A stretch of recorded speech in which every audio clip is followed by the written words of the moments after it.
कंत्राटी कामगारांना किमान वेतन मिळावं, म्हणजे बाकी कायमस्वरूपी कामगारांना जेवढं मिळतं त्याच्यासाठी तुम्हाला बऱ्याचदा कोर्टात जावं लागलं, सुप्रीम कोर्टापर्यंत तुम्ही गेलात. किती यश आलं त्याला? आता 1996 साली कामगार लागले कामाला, कारण 97 साली स्वातंत्र्याला 50 वर्ष होणार होती. ते आम्ही त्यांना संघटित करून त्यांची पहिल्यांदा केस टाकली 99 साली. ती 99 सालची केस इकडे तिकडे हेलकावे खात खात खात खात ती नंतर केस, कारण कायद्याची ही बदलली, मग ती गेली इंडस्ट्रियल ट्रायब्युनलमध्ये. एकच केस, तीच 580 माणसं. इंडस्ट्रियल ट्रायब्युनलमध्ये ती 99 सालची केस, तिचा निकाल 2023ला लागला. अरे बापरे. 2023ला इंडस्ट्रियल कोर्टाचा निकाल लागला. हायकोर्टात गेली BMC, हायकोर्टामध्ये 24 मध्ये लागला. सुप्रीम कोर्टात गेली, 3 मार्च 2025ला सुप्रीम कोर्टात लागला आणि आम्ही जिंकलो. कसे जिंकलो? तर त्यांना 1997 पासून परमनन्सी डिक्लेअर झाली. 97 पासून 2006 पर्यंत नोशनल इन्क्रिमेंट्स, आणि 2006 पासून 2025 पर्यंत प्रत्यक्ष ॲरियर्स द्यायचे होते. आज आत्ता आम्ही कंटेम्प्ट ऑफ कोर्टची कोर्टात केस आहे, या 13 तारखेला आहे. 13 तारखेला अजून 4 दिवसांनी 5 दिवसांनी.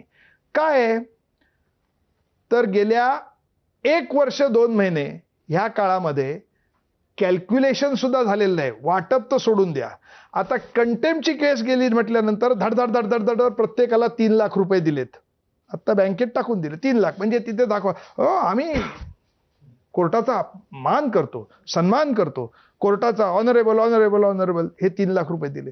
प्रत्यक्ष गणित जर काय केलं आणि त्या कामगारांनी जर काही सगळे दिवस भरलेले असतील तर त्यांचे ॲरियर्स पर पर्सन प्रत्येकाचे साधारणतः 45 ते 50 लाख रुपये निघणार आहेत 2006 पासून 25 पर्यंतचे. त्याच्यात अजून पुढचा ॲड करा. आत्ता या सगळ्या कामगारांचे मधल्या काळात आम्ही झगडून झगडून PF लावून घेतला, तर त्यांचा PF कापला गेला.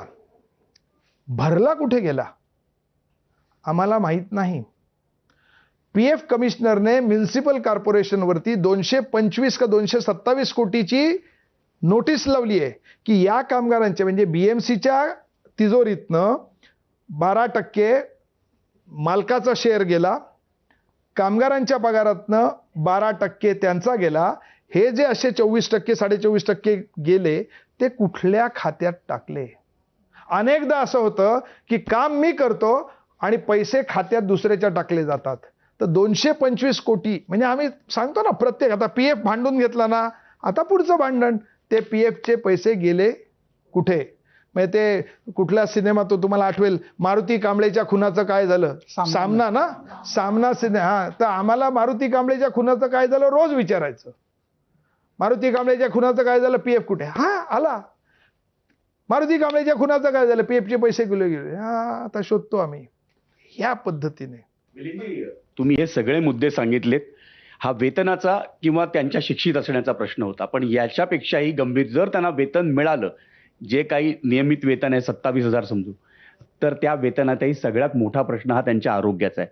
कारण जे ते काम करतायत त्याच्यामुळे त्यांना वेगवेगळ्या व्याधी जडतात. त्या दृष्टीने काय संरक्षण आहे? तुम्ही जर काय परमनंट कामगार असाल तर तुम्हाला थोडंफार संरक्षण आहे. थोडंफार का म्हणतो, कारण त्यांना असं सांगितलं जातं की तुम्ही म्युनिसिपल कॉर्पोरेशनच्या हॉस्पिटलमध्ये जा, ती आपलीच आहेत, तिथे ट्रीटमेंट घ्या. पण तुम्ही कंत्राटी असाल तर तुमच्या पगारातनं ESICचे पैसे कापले गेलेले आहेत. ESICत गेल्याने सांगतात तुमचं कार्ड कुठे आहे? आज मुंबईमध्ये एकाही कामगाराचं कार्ड बनलेलं नाही गेल्या 15 वर्षात. आणि हे त्याच्यामुळे काम जास्त वेळ खाऊ, कठीण आणि हे होतं. इथं दोघं